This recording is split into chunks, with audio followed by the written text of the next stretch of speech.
They were in black and white before.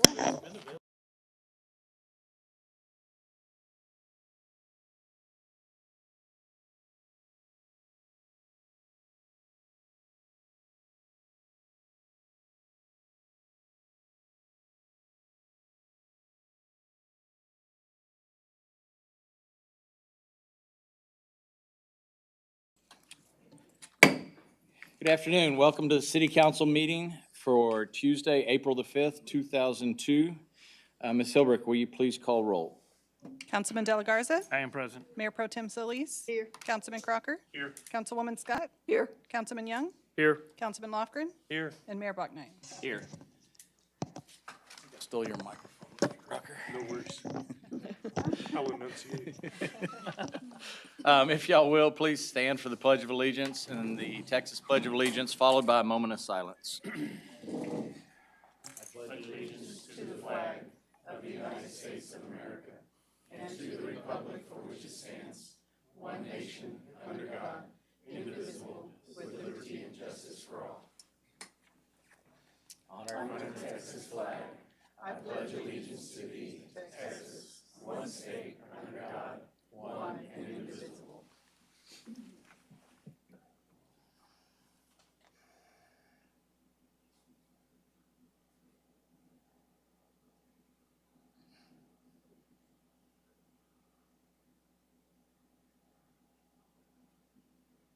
Thank you.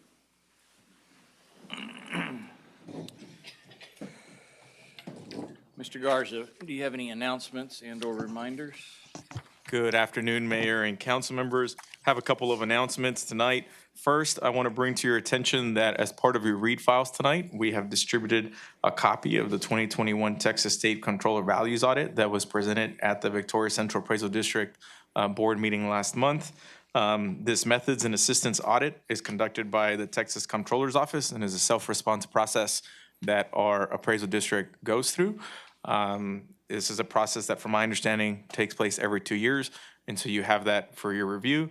Obviously, an audit conversation or the topic of an audit of the appraisal district has come up in previous council discussions, and so I want to make sure that you have that report in front of you for potential future conversation at an upcoming meeting. Second update for you tonight, I am super excited to introduce one of our newest members of our leadership team, Michelle Myers. She is our new sports tourism manager. This is a position that we intentionally reorganized our Parks and Recreation Department for because of the value that we find in focusing on sports tourism and the role that it plays in our overall economic development efforts.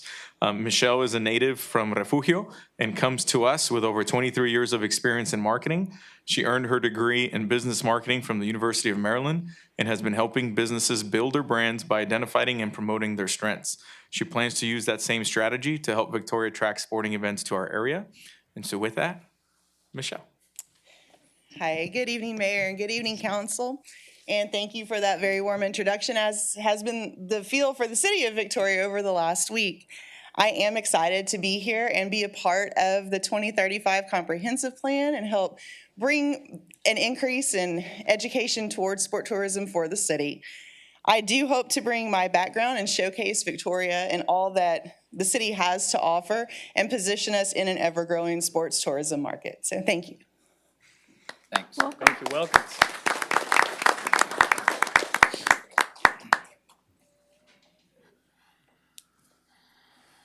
You want me to, I'll just transition to, if you're done with that, public and employee recognition. Yeah, I'm going to stand up for this one. Normally I stay in my seat, but this is a big deal.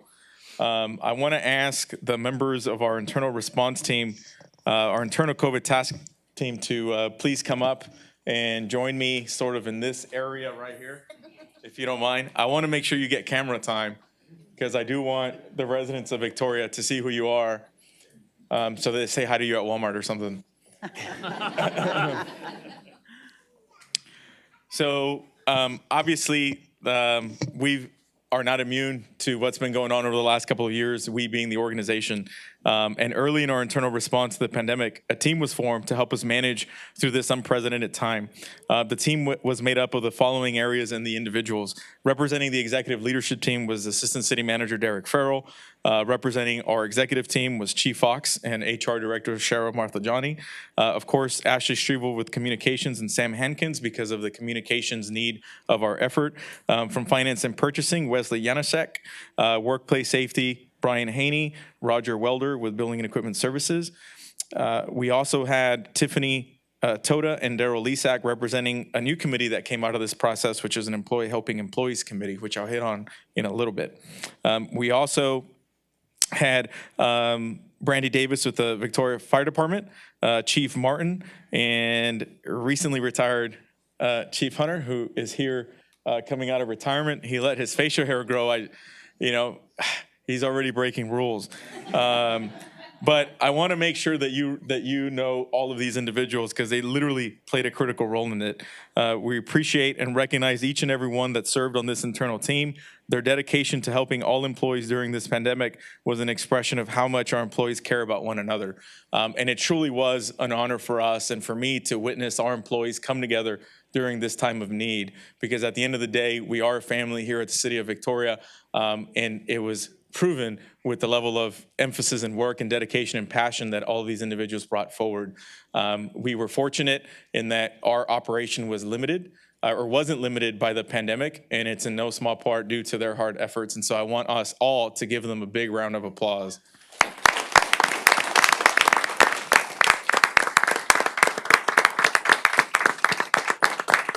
Yeah, that's right. Yeah, that's standing ovation. That's right. Okay. All right. So, all right. Well, thank you all so much. I do want to ask Brian, Brandy, Mark, and Tim to please stay up here for this next part of this presentation. So every member of this team was important to our internal response. However, these 4 team members served in ways that no one could ever expect. And we want to offer them a special recognition for their efforts. These 4 individuals literally served as our first line of defense between the screenings, tracing, and COVID testing. Each of these individuals helped to ensure the safety and health of all employees. In at least one instance that I'm aware of, they actually saved an employee's life who was battling with COVID.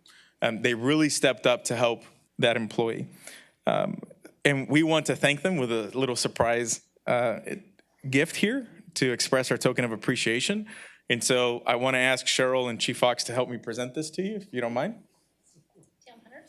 All right, so Chief Hunter. Thank you so much, sir.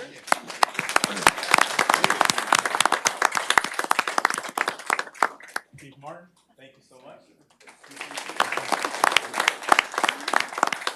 This, Mr. Haney.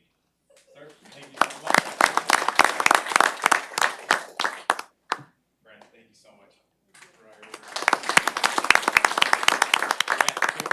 And let's take a group picture here real quick, if you all don't mind. We intentionally didn't take this one before the meeting because we wanted this to be somewhat of a little bit of a surprise. So we'll take a quick group picture. I'm coming. Okay. AJ left, apparently. Yeah. He's right there. He's good. Okay. All right. Y'all are the people of the outer room. Scoot in a little bit more. Center. Hold up your recognitions. Right. Perfect. All right. 1, 2, 3. I'd like one too. Sorry, Ashley. No, you're good. 1, 2, 3. Thank you. Awesome.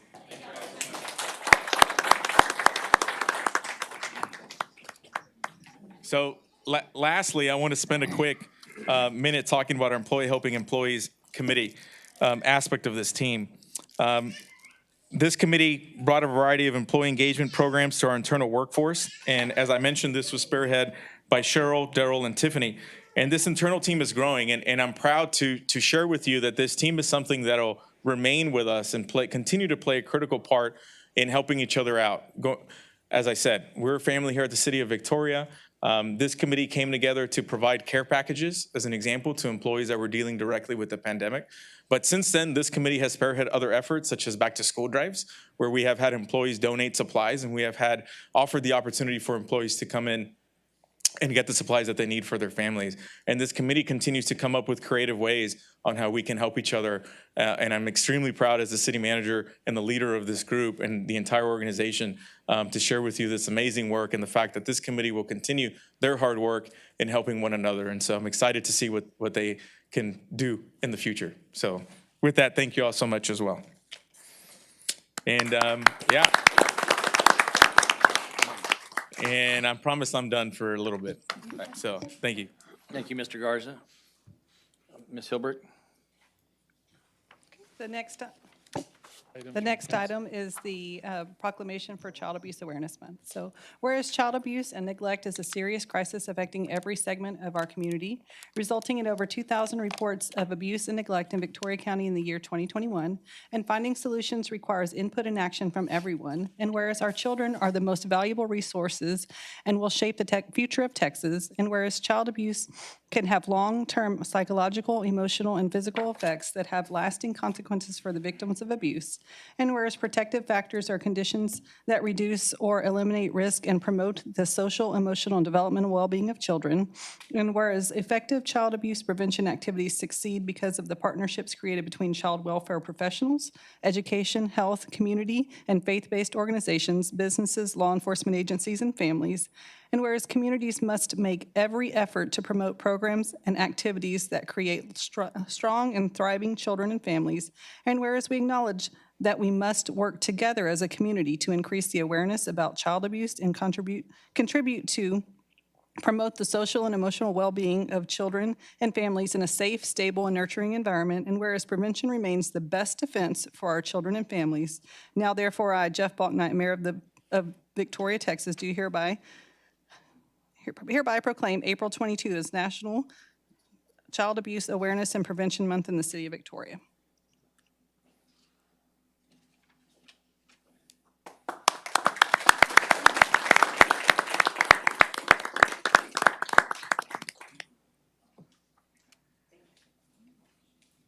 Thank you all. In the past 2 years have been incredibly difficult and have altered the way that we experience everyday life. So many things have changed. Life has gotten harder for many, but as if we have faced those obstacles in trying times, it's allowed us time for growth, to see clearly what is truly important, our friends, our families, and our children.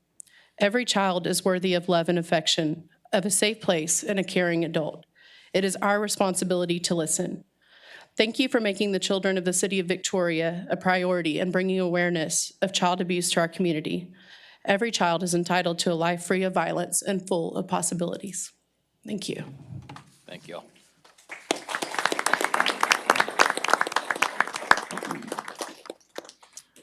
Next up, I do want to ask now Christy Euchre to come up and help present the Beautification Award of the Month.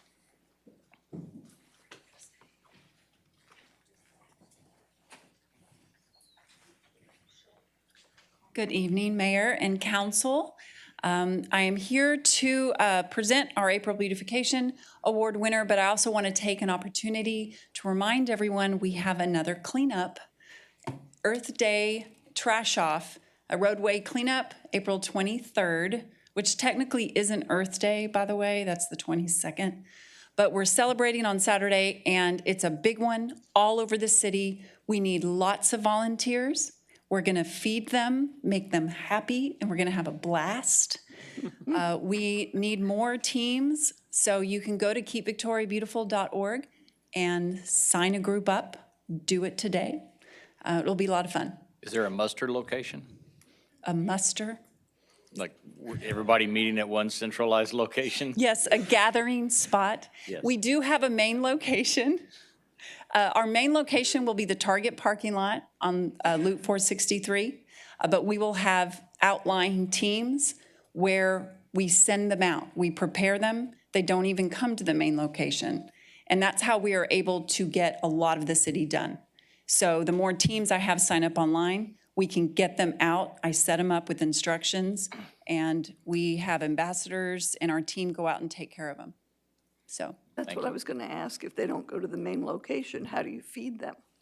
We feed them. Our community appearance team drives around and delivers food. This time, Chick-fil-A is going to take out food to the remote locations. And we'll have Salvation Army providing tacos at the Target location. So we want happy workers, happy workers. I'm now going to let Beth Kuntz, who is our vice chair for Keep Victoria Beautiful, announce our April beautification winner. Good afternoon, Mayor, council members, and Victoria community members. My name is Beth Kuntz, and I currently serve as the vice chair of the Keep Victoria Beautiful Board. Monthly, as you all know, we invite community members to nominate businesses that they feel embody KVB's mission of enhancing the livability of Victoria by beautification through a sense of pride and ownership. Each month, we present our Business Beautification Award to a deserving nominee. Our winner for the month of April is a down-to-earth grill restaurant plating comfort food classics, breakfast, and margarita cocktails. Los Reyes Mexican Restaurant's mission is to provide guests with quality Mexican food at competitive prices in a family-friendly atmosphere. And they do just that and more. Located on the busy stretch of Navarro, this business greets customers and commuters alike with their colorful building embellishments and gorgeous landscaping and flower beds. Along with serving as a kitchen chef, their landscaping is proudly maintained by co-owner Saul Nambo. We also note that this business was nominated by several community members who have taken notice of their commitment to maintain a beautiful property. It's my pleasure to present the KVB Business Beautification Award for the month of April to Los Reyes Mexican Restaurant. Please help me welcome co-owner Daniela Hernandez to accept this award and to share us a few words.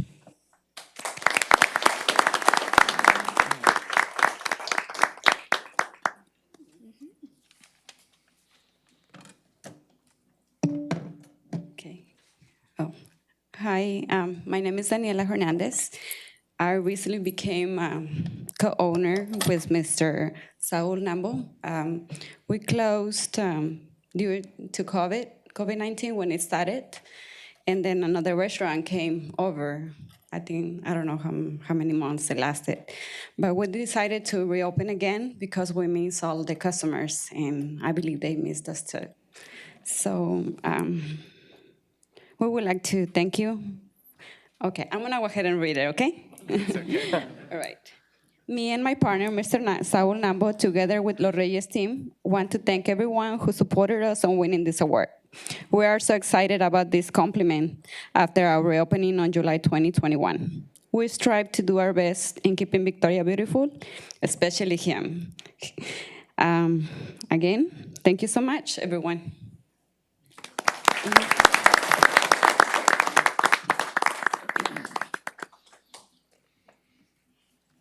All right. Anything else? No, sir. Okay. We'll go on into items from council. Yes, Mr. Lofgren? If Mike could give us an update, I know he's looked into the possibilities of lowering. Can you the speak into speed your mic, limit. sir, please? What? Can you speak into the mic? I could. Thank you. If Mike could give us You an can move the update mic, about too. lowering the speed limit to 25 in residential neighborhoods. I know he's investigated the possibilities. Yes, sir, and thank you, Councilman. So based on our conversations, to address the issue of speeding and cut-throughs in neighborhoods, as you know, Councilman Lofgren would like to reduce the residential speed limit from 30 miles per hour to 25 miles per hour. The premise is that lowering the speed limit will improve public safety in our neighborhoods, especially for children, and also reduce fatalities. So what staff is suggesting before moving forward is that we would gather some data because it's important to have data before making decisions. So what we would like to do is to first identify the subdivisions or neighborhoods where we have speeding, where speeding is an issue, and also where we would essentially implement this new policy. So we need to first identify the neighborhoods where we have speeding, and Ken Gill, our city engineer, will help us do that. Also identify where we have current cut-throughs. We understand from Councilman Lofgren that cut-throughs are an issue in our neighborhoods, so we would work with staff, our city engineer, to identify where we have the cut-throughs. Also identify the locations where we have crashes, automobile accidents, and Chief Arredondo can identify those for us, which neighborhoods where we are having neighborhood or crashes. Also identify how many speeding complaints do police receive in residential neighborhoods. So Chief Arredondo will do that as well. So we think that analyzing the data will help us better understand the problem that Councilman Lofgren wants to solve. And once we have gathered the data and analyze it, staff will come back with a report to council, just to give you any recommendations. So we anticipate that this data analysis will take about 30 days. So we could conceivably come back to you with a report probably in early May, based on the data that we've gathered. And again, thank you to Ken Gill and Chief Arredondo for helping to look into this issue. So if any fellow councilmen have any neighborhoods where they think there's a problem, they need to make sure that Mike knows. Please. I'd like to say, while we all may get a lot of contact, we've discussed this several times. I've not had a single constituent contact me. And so if there is someone that has a neighborhood, has a cut through that they think we're not aware of, or has a concern, please let us know. And their silence means to me that they are not anxious for us to lower the speed limit. So I think we need to not just look at the complaints we've gotten, but seriously, if anybody has a concern, this is the time to speak up. Yes, ma'am. And I'm taking this as we have some solution on the table. We're trying to figure out if there's really a problem. Correct. So, I mean, in my opinion, if you go from 30 to 25 and people complain that people are speeding, they're going to be speeding even faster.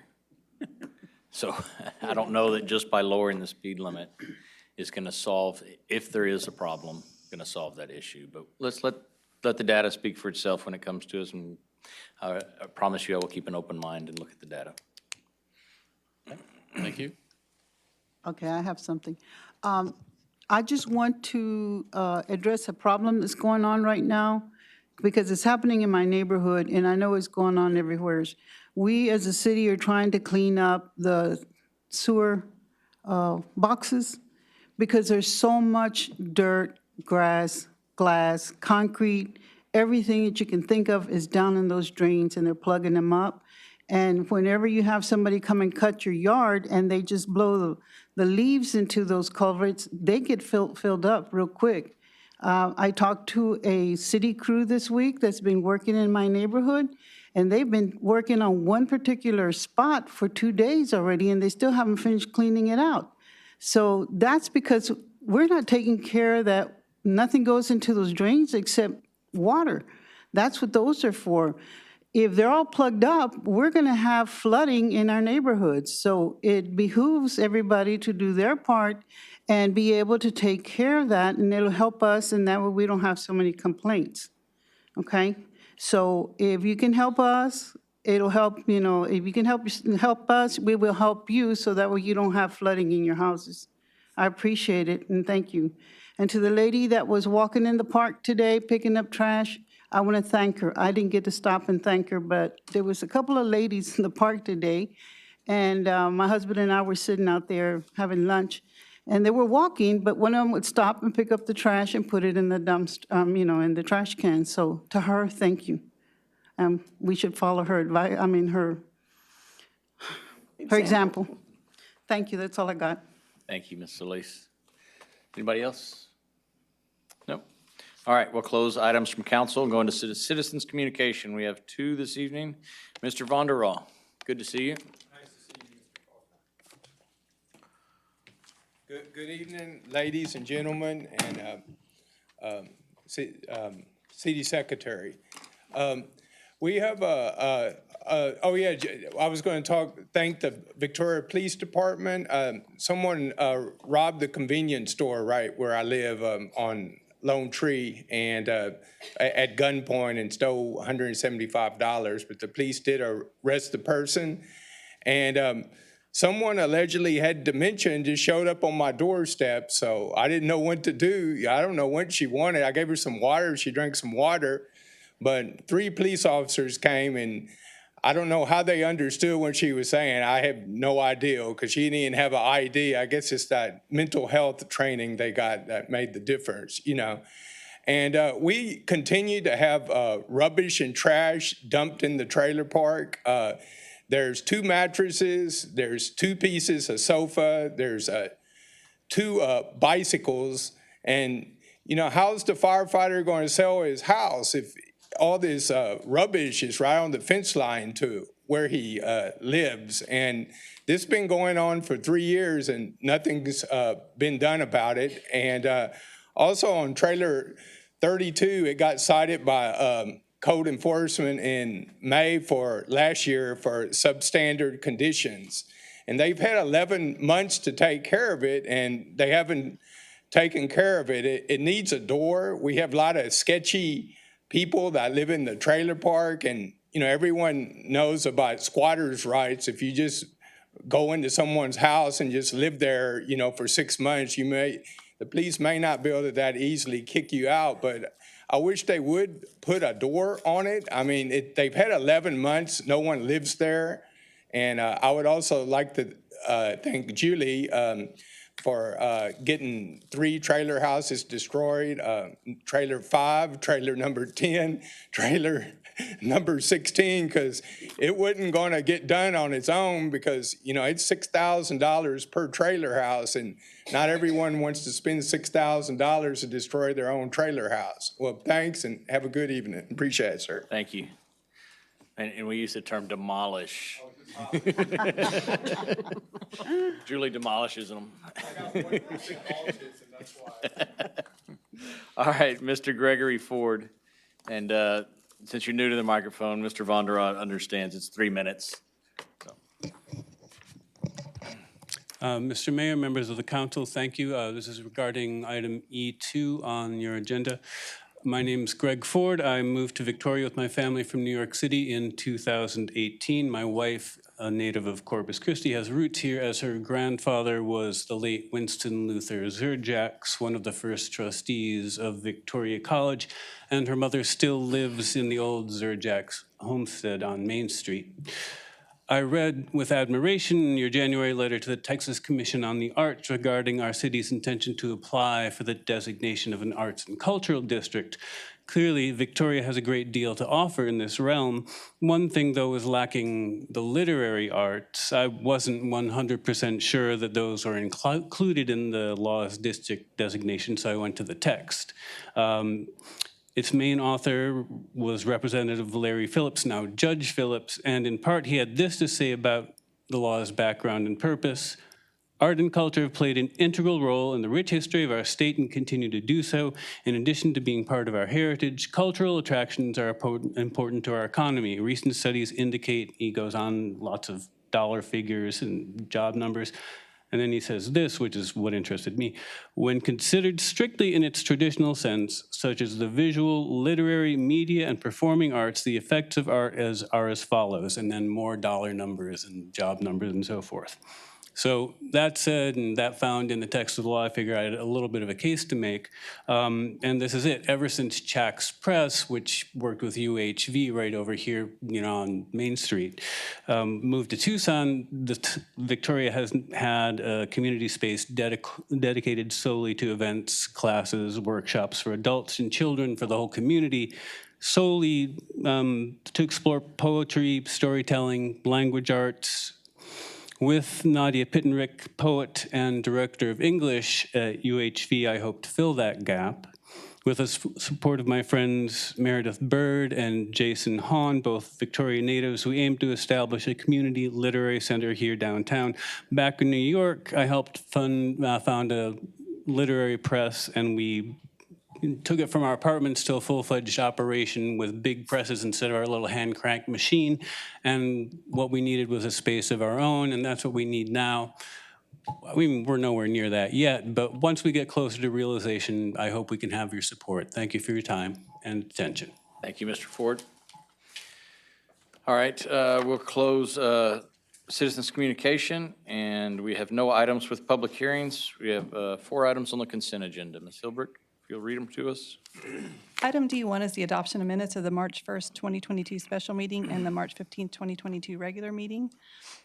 Item D2 is a resolution approving an agreement to upgrade existing legacy software with Central Square to their supported ProSuite software in an amount not to exceed $299,216.34. Item D3 is a resolution ratifying a minor construction contract with J&R Contracting Services Incorporated for the Santa Rosa St Sanitary Sewer Line Extension in the amount of $56,215. And item D4 is a resolution authorizing a grant application to the local border security program in an approximate amount of $388,000 and to designate the city manager as the authorized official. I move we adopt the consent agenda. Second. Okay, we got a motion and a second. All those in favor say aye. Aye. Those opposed, same sign. All right, we're into action item E1. Item E1 is a resolution declaring the city's intent to establish a property assessed clean energy program, or the PACE program, and calling a public hearing on April 19th, 2022.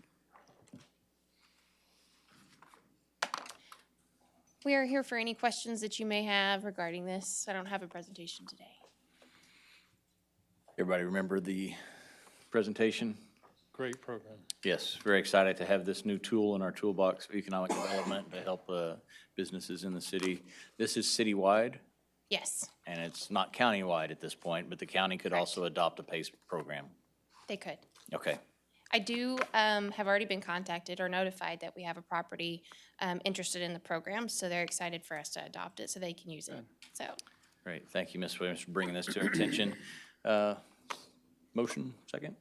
Move to approve item E1. Second it. All right, is any further discussion? All those in favor say aye. Aye. Those opposed, same sign. Motion carries. Just quickly, you said no discussion, but this calls for a public hearing on April 19th, so just want to make sure that that's known to people watching, that we will have a public hearing on this. Item E2.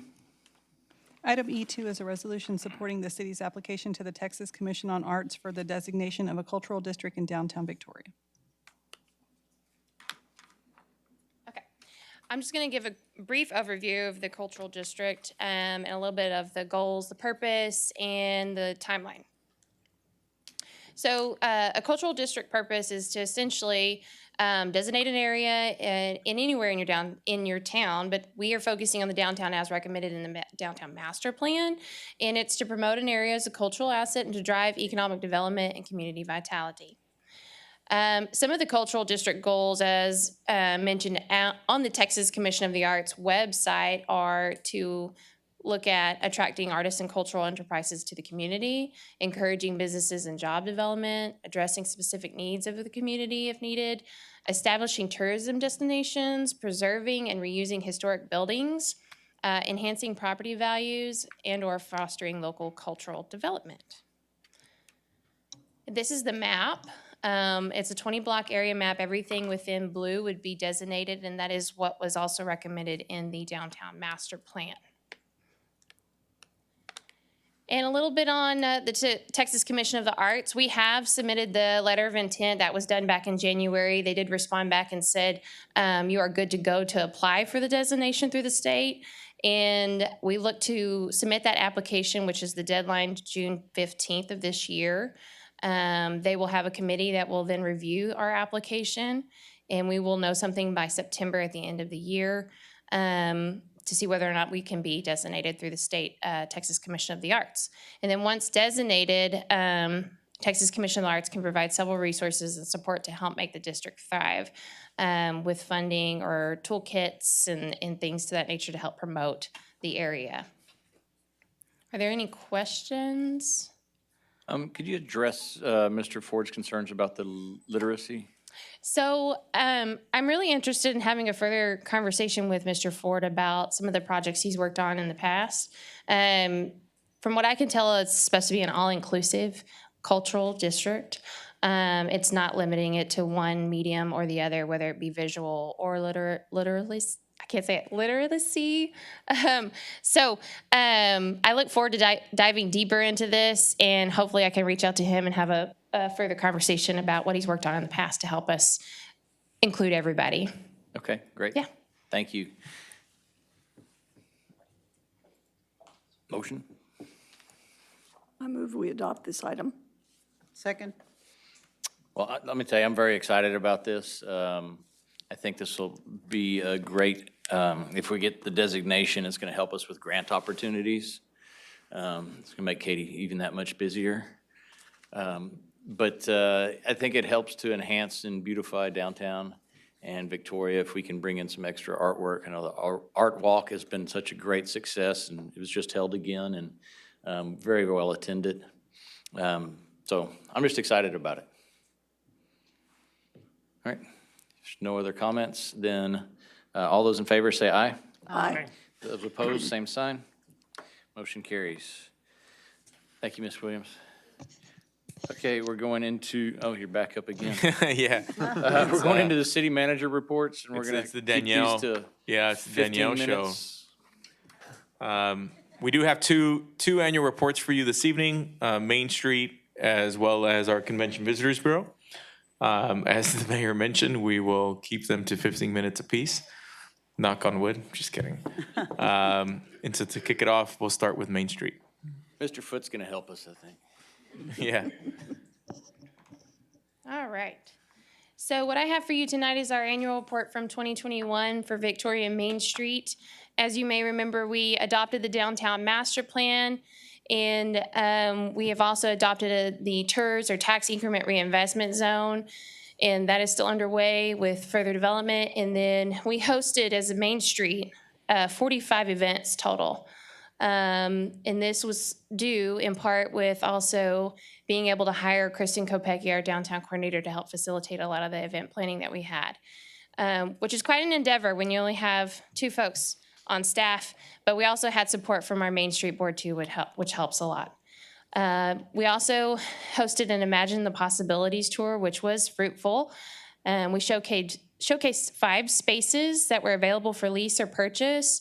And 3 of those 5 spaces today have either been purchased or leased.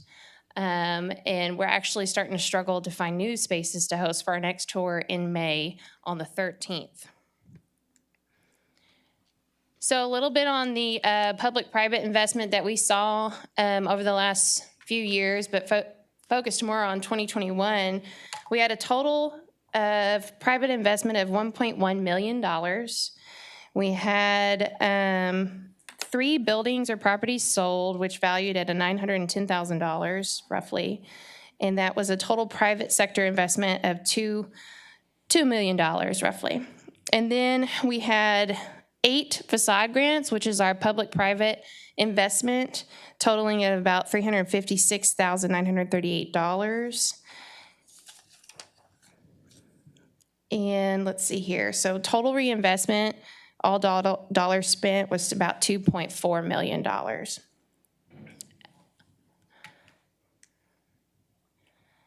And this is a graphic showing new businesses, business expansion, net gain in jobs, housing units, and new residents. Still want to see more residents in the future because that is a small bar. Still working on that, and we'll get there. When we get to this same annual report for next year, we'll see more of those with some of the projects that are developing now. But to summarize, we had 5 total business starts or expansions or relocations in the 1 year. We had a net gain of 7 of those business starts or expansions. We had a net gain of 29 jobs. We had about 79 volunteer hours, and we had 1 new housing unit and 2 new residents.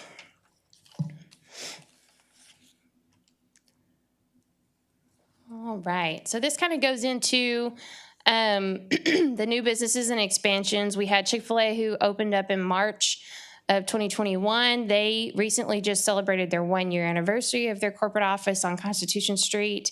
They completely rehabilitated that building, and they also added an apartment upstairs in the back of that building. And the interior and design was designed by a local designer, Shelby Stange, and she is also a new interior designer who's getting a lot of work in downtown. So it's been very successful all around. We had Harco, which is a boutique shop that opened up May 1st of 2021. They'll be celebrating their 1-year anniversary. And it's home goods, clothing, children's clothing. It's a very popular space. And you can see those pictures here of what it looked like. That was also a rehabilitated building that was completely renovated on the outside and inside. We had Santa Rita Market that opened up on Santa Rosa Street in August of last year. They have clothing, gifts, all sorts of items inside there. And they also help partner a lot with our events and hosting events and activating downtown, which is super exciting.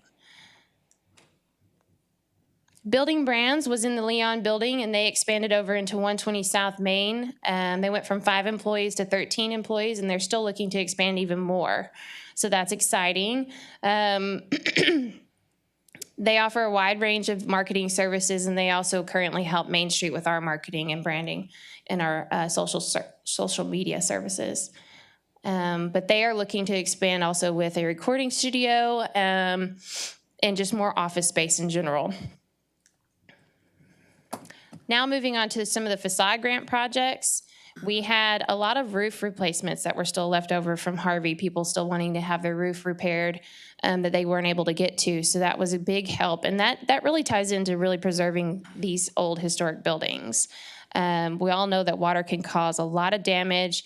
And so when you're able to utilize the facade grant to help with the repairs, it's very beneficial for the long-term use of these spaces. So we had the Rosalie Guest House that got a new roof. You can see before, during, and after pictures here. That is an extended stay space. This one was one of my favorites. They removed the slipcover on the front of 117 North Main, and it revealed a very nice facade that had most of the bricks still intact.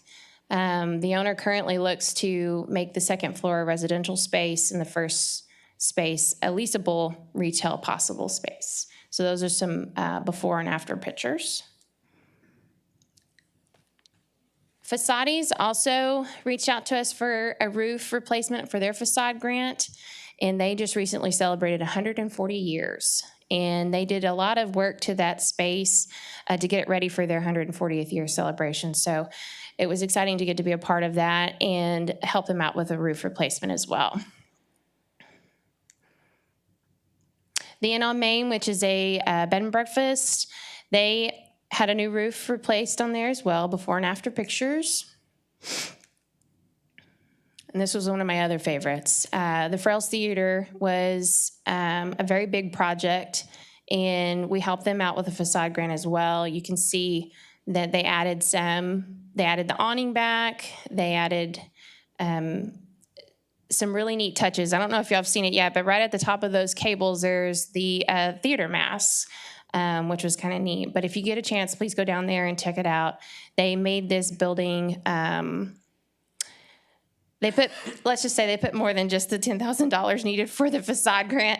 It was a pretty big overhaul, and the owner looks to possibly reopen it in the future as an opera house. Facade grant for what was known as Meet Me on Main. Now it's Casa de Luna, which is a new business that opened up this year. It has residential on the second floor, and now we have the retail space on the first floor. So they did the facade grant for repairing the stucco on the exterior of that building. 508 North Moody used to be Days Gone By. Now it is SiteCast. It's a recruiting firm for contractors, and they found some old pictures from when this space used to be a pharmacy, and that's what encouraged them to go after the facade grant and bringing back the awning, which is part of what their original exterior looked like when it was first built back in 1900. Now we have the Ballet Academy. They did the facade grant for sign and paint on the exterior. So their business is doing very well, and Brenda Talley is a great asset to our downtown. So, new businesses. As we all know, earlier this year, El Paso Tacos and Tequila opened up and is doing very good. Peaches and Tortilla actually just opened up this past Market on Main event that we had, and that was a great celebration. If you missed it, please go by and check out these places. Casa de Luna, which is a new one right across from El Paso's and Tequila, and then Innovation Collective also started their efforts in 120 South Main this year. New events and programs, we are working with a local group to bring back the Independent Film Festival, and it's dubbed Viva Texas Film Festival. We look to add the crosswalk art to the streets on Main and around De Leon Plaza. We're working with the Victoria Fine Arts Association with that effort. CVB and I are still working on wrapping the electrical boxes that we have downtown with some artwork. The Main Street Board is working on a public art transformation strategy. And so all of these public art pieces will be a part of their endeavors. And then again, Facade celebrated 140th anniversary. Facade grants that are ongoing right now. Moonshine Drink Crew is going to install a parklet. They have the frame already built. They're looking to have it in place by the end of the month. It looks like what you kind of see in that picture above that. It's outdoor seating for folks to sit outside and enjoy the beverage there at Moonshine. We helped Peaches with their new sign. 108 North Main is also on the list for a complete renovation of their facade, which used to be the Thomas Barnes Jewelry Store. So we're working with the owner of that property, and we have some really good designs from Shelby that I mentioned earlier, and collaboration with the Texas Historical Commission and their design team to maybe do some new and old, try to bring back the history of that building when it was a bank. Victoria College, we are still working with them and patiently waiting for them to start on their new project with the annex expansion at the Leo J. Welder Center, and we're going to help them with facade grant on that. And then Capital Title also is going to get some new windows and a door. So, what do you mean by crosswalk art? So crosswalk art, and I have some examples. I should have put some pictures in here, but essentially it's where the crosswalk is. You either paint a piano keys, or maybe it's some of our designs. We have wildflowers, so that within the two white lines, you have a visual of some other graphic. It could be geometric, it could be books, because one of the designs we have is for books, because it'd be over by the library. Music notes. It's kind of interactive, but it's really nice because what it does is it draws the attention to the road for the drivers and makes it essentially a little bit safer, because then they slow down because they want to see what's painted on that crosswalk. It is a fundraising effort that we're working with the Fine Arts Association, and we do have an artist already lined up for this, and he's already created some conceptual designs. Now we're just going after fundraising for the materials to have it done. Yeah, but I can bring back more information if needed. Thank you. So do they become permanent? Yes, we try to keep them on there as long as possible. The paint that we have quoted can last anywhere from 5 to 8 years.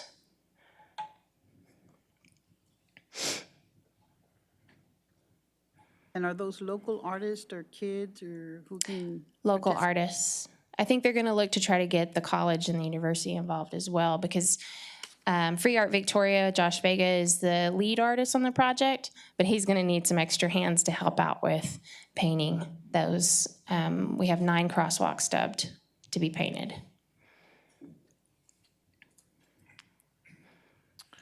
That's the last slide? That's it. Do y'all have any other questions? I don't have a question, but I have a comment. Okay. Downtown revitalization in Main Street's been talked about for years and years and years. And I just want to applaud you and everybody that stepped up, because not only is there a vision now, but there's momentum, and it's really exciting. And so I want to thank you. This is the momentum that's come about has come about very quickly. And yes, do we have a lot further to go? Absolutely. But the fact that there is momentum is very exciting. Well said, Dr. Young.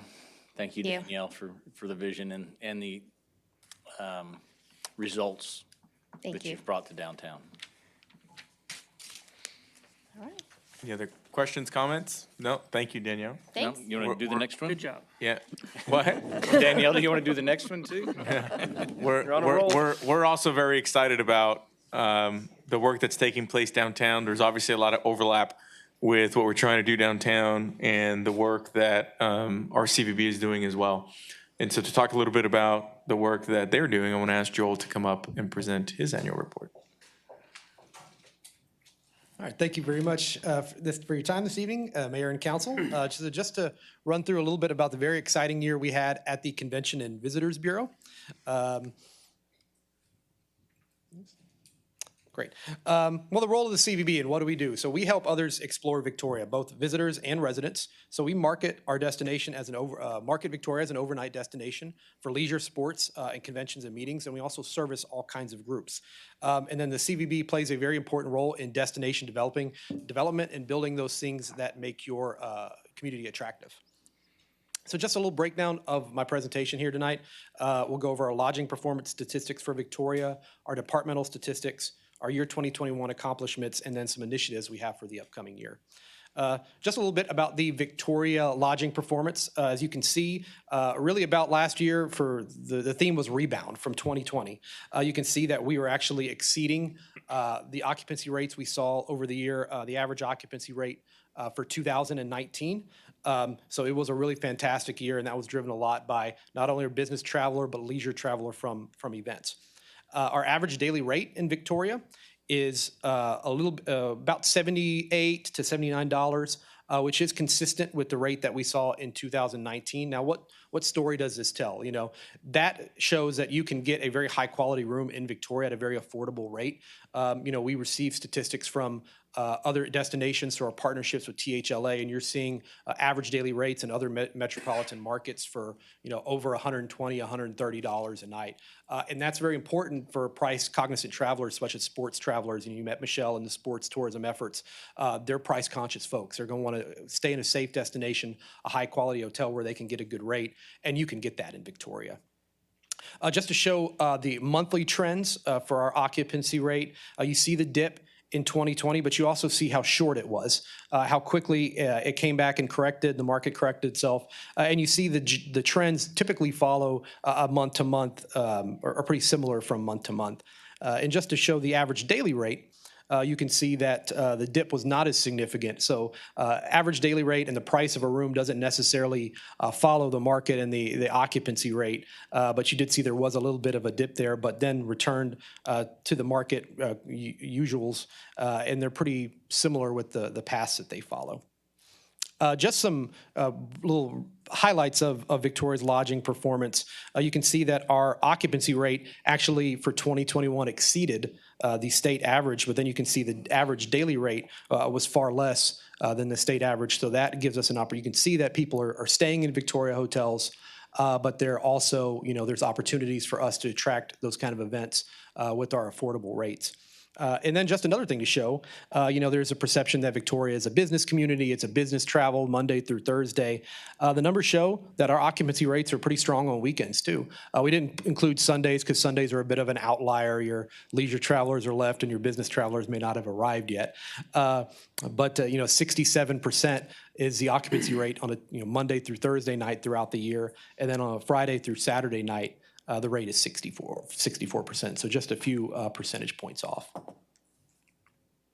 Some departmental statistics for the CVB. Our website is a really important resource for us and how we get information out to the public, both visitors and residents. So you can see that we had a very big growth in 2021.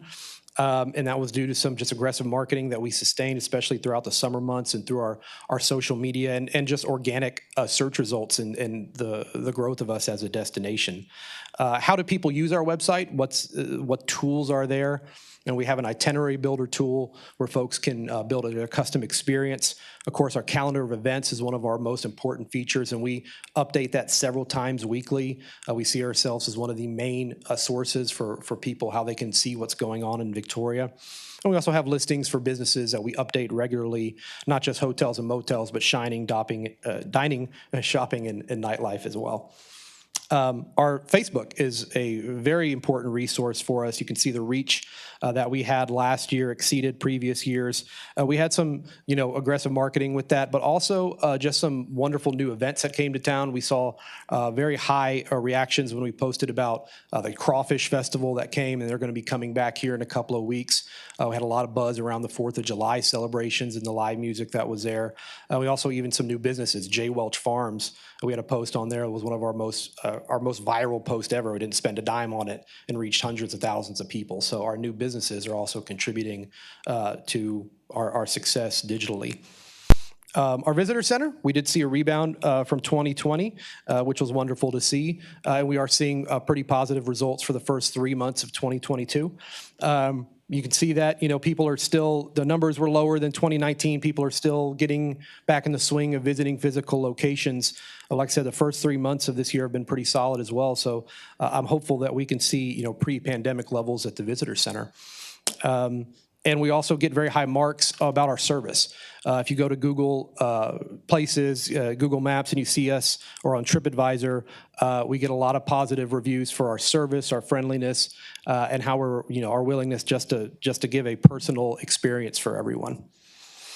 Departmental statistics, as far as travel information lead requests, and what are these? Well, these are actual mail-outs of physical printed materials, travel informations, brochures, visitor guide, maps. You saw that we have a little bit of a dip in that. We still see solid numbers on it, but the methods of getting information are changing a little bit. You see the growth in social media and the website for us. How do we get travel information requests? Well, ads and publications like the Texas Highways Events Calendar, Texas State Travel Guide, partnerships with digital programs like Tour Texas, ads and monthly publications like Texas Highways, on our website directly through our forms, and we even get phone calls from time to time, a couple of those a month. So we even get phone calls for mail-outs for physical information. We had a very exciting year in the CVB. Our accomplishments, of course, we administered the Hot Funds program again, a total of 135 granted, 17 applying organizations, and all received awards. We're excited to see what they come up with this year. We've already had several of our applicants, complete their events. Promoting our history, our Old Victoria driving tour, we launched a digital story map. We have access to that on our website as well as in our printed guides with our QR code, and can't thank GIS department for their help with that. It's a really great resource for us to show off one of our most popular assets here in Victoria. How we reach out to our residents, have weekly appearances on Victoria Radio Works with 104.7 and 97.5, which are a lot of fun and a great way to connect with the community at no cost for us. They allow us to come on for free. The Explore Your Victoria episodes that we work with the communications, and now recently we'll be working with building brands to develop and have those coming out every other month, sort of like if anyone's familiar with the Day Tripper show, I try to go for that kind of vibe and fun feel to it. So it's been a great experience doing those. What kind of assets we can develop here? The 8th Nature Sanctuary birding deck. Christy a few minutes ago mentioned the April cleanup. We will be having a birding deck grand opening and Earth Day celebration there as well that morning, with several different community organizations coming out, free snow cones. The weather's getting really nice. Building Services doing a wonderful job. They're going to be repainting that Hiller House, so it's going to look really nice here in just a few weeks. Event enhancement. And, one thing about the CVB is, we don't really have a venue like Main Street with downtown or Parks and Rec with the parks. So we find ways to program by attaching to those successful businesses and institutions that people really love in the community. We started that planning process with the Dairy Treat in December, just had that event on the 26th. It was very well attended, a lot of fun. Also with the Motorcycle Cannonball Run, that was in last September, received very high marks from their event organizers, Mr. Klein. Huge turnout, hundreds of folks. I know that the room nights were at least 141 room nights just for that one event. And so we helped with some live music, some logistical planning, and helped make that event a real success here in Victoria. We also work internally with different departments like Main Street or the Victoria Public Library, supporting their music programs by providing payment for these artists so we can continue to have a variety of artists who are getting a little bit of money for their performances. So we partner with that to make sure we have an interesting and always changing lineup at those kind of events. Sports tourism, as Michelle mentioned, a huge deal for Victoria. The TAP Winter Games was a big success. Looking forward to the next 2 years of that. We've identified at least 25 sports events this year. The TAP was a big one. In niche sports like disc golf, the Victoria Open in February, it had a great impact. We're tracking those kind of events and their impact with direct surveys to those participants, maybe either after the event or before the event. Using QR codes and new technologies to track how people are visiting our things. We have the Trail Through Time displays, and we started using QR codes where folks, when they go up, they can scan it, they get a form to fill out for a free shirt, and we can see how many scans a month are happening at those. And some months are higher than others, but we average about 20 scans a month at those locations. We have 12 of them, 7 downtown, 4 in Riverside, and 1 at the Victoria Regional Airport. Providing new information sources. We have the Concierge Center at the Victoria Regional Airport. Great partnership with them out there just to welcome the travelers as they disembark, as they need help booking a hotel, finding a restaurant, just planning their Victoria experience, creating a welcoming environment for them and letting them know all about our community. And then our promotional contests, bringing different businesses together. You have Uncle Mutt's our Explore Victoria Mammoth Hunt at the Museum of the Coastal Bend, bringing the Uncle Mutt's Barbecue and the Museum of the Coastal Bend together, 2 businesses you think wouldn't have a partnership, but you hit the bullseye and you get a voucher to a free barbecue sandwich at Uncle Mutt's, so you can hunt for your food like the early peoples of our region did. So finding a natural tie between 2 businesses and organizations. The You Love Shopping Victoria promotion was a very big success this year. We doubled our number of participating retailers to over 40, over 60 entries, which accounted for 730 visits to local retailers. So great success. Those are visits that may not have happened, no purchase necessary. So finding promotions and ways that get people in the doors of our local businesses, and also ways just to get people to engage with their community, come downtown, places like that. Our Take an Elfie promotion had over 80 entries in that, over 240 scans to the QR code, especially high times during the Christmas events like Christmas on the Square and the Christmas parade. So just getting people to engage downtown for longer periods of time. Our upcoming initiatives, a lot of excitement in the CVB for what we have working on. First and foremost, Bicentennial 2024. This is what I like to say is a once-in-a-lifetime opportunity for our community. Putting together the commission for that, the planning, the activities, and what that's going to look like. And that's going to lead to some certain things. For one, putting a hold on the Boot Fest Festival while we plan the Bicentennial. It's, like I said, going to be a once-in-a-lifetime opportunity for us to show off our community and celebrate our position as one of the most historical cities in Texas. With that, a rebranding initiative. And when you think rebranding, you think logos, slogans, phrases, but those are really just part of it. Rebranding, whereas we would hire an agency to help us study what is the essence of our community, what's the soul of our community, and how do we message that out to the world, out to the state. That's really what a rebranding effort would be like, and what our tourism branding would look like. CVB reorganization of our department to maximize our time, especially with Bicentennial coming up. I mentioned the further efforts in tracking economic impact from events, especially sports, working closely with our sports tourism manager for sports sales, bringing in tournaments, regional tourism collaborations for efforts like birding with destinations like Goliad, Port Lavaca, Cuero, as well as history. Digital passport programs, working with third-party vendors. We're looking into a company called Banwango, where you could completely digitize the You Love Shopping Victoria experience, and we could then capture those folks who, right now we're only getting information from people who actually turn in the stamp booklet. What if we could capture everybody who's, really doing the experience? And then, of course, still exploring the possibility of a new visitor center. So again, very exciting year for us. Very exciting initiatives that we'll be working on. And at this time, I can answer any questions you might have.